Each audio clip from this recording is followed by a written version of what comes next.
Quiconque s'élève sera abaissé, et celui qui s'abaisse sera élevé, conclut Jésus, après avoir raconté à ses disciples la parabole du pharisien qui se croyait pieux et juste, et du publicain qui par contre, lui, se reconnaissait pécheur. Nous l'entendrons, le lirons dans l'évangile de ce 30e dimanche du temps ordinaire.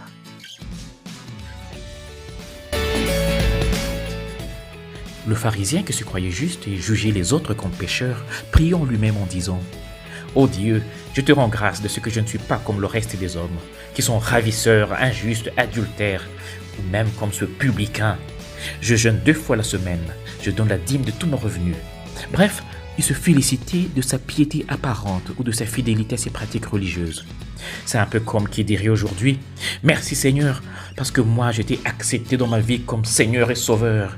Je ne suis pas comme ces païens, comme ses voisins ou ses amis buveurs, ivrognes, comme cet autre-là qui vit dans le concubinage et l'adultère, ou comme ces politiciens véreux, ces magistrats et ces inspecteurs corrompus. Je ne suis pas comme ces soldats et policiers violents, ce marabout, cet occultiste ou cette sorcière sataniste. Moi je prie chaque jour, je fais mes neuvaines, je vais au culte et à la messe tous les dimanches, je jeûne pendant le carême. Je cotise même pour les projets de construction de notre église. Et je contribue quand il faut aller rendre visite aux prisonniers, aux malades. Ou encore, merci Seigneur, parce que je suis un religieux fidèle, fidèle à mes exercices spirituels, à mes activités communautaires. Merci parce que je ne suis pas comme tous ces pécheurs qui sont comme des troupeaux parqués pour les enfers et que la mort mène paître.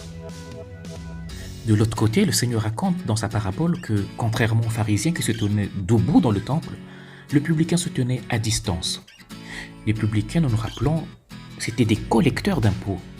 Nous comprenons que même au temps de Jésus, les pauvres, nos collecteurs d'impôts ne jouissaient pas d'une bonne réputation. Et cela surtout à cause de la corruption dont ils sont souvent accusés, à tort ou à raison.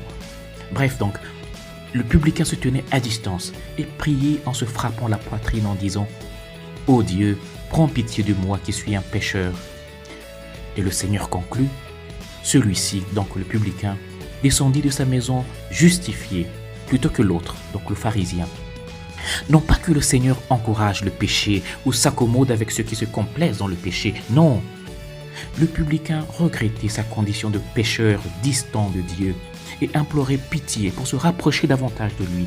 Donc, il implorait la grâce de la conversion.